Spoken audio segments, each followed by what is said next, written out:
പറയാൻ പോകുന്നത് ഒരു കാക്കയുടെയും ഒരു കുറുക്കന്റെയും ഒരു കഥയാണ്. ഒരിക്കൽ ഒരു കാക്ക ഉറപ്പ കഷ്ണം പിടിച്ച് ഒരു മരച്ചില്ലയിൽ ഇരിക്കുകയായിരുന്നു. അതുവഴി ഒരു കുറുക്കൻ വന്നു. ഒരു വെള്ളം മൂറി. ഹായ്, എങ്ങനെയെങ്കിലും അപ്പ കഷ്ണം തട്ടിപ്പറിച്ചെടുക്കണം.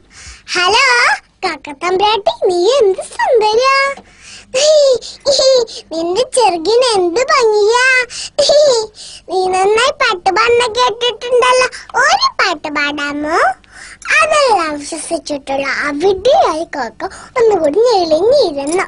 അപ്പൊ കുറുക്കൻ പറഞ്ഞു, നിന്റെ പാട്ട് ഒന്നും കൂടി കേട്ടോട്ടെ. കാക്ക പാടാനായി വായി തുറന്നു. അപ്പ കഷ്ണം താഴെ വീണു.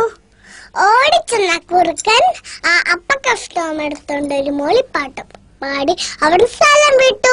കാക്കയ്ക്കാണെങ്കിലും സങ്കടം വന്നു. കൂട്ടുകാരെ, ഇതിലൊരു ഗുണപാഠമുണ്ട്. വെറുതെ പുകഴ്ത്തുന്നവരെ വിശ്വസിക്കാൻ പാടില്ല. നന്ദി, നമസ്കാരം.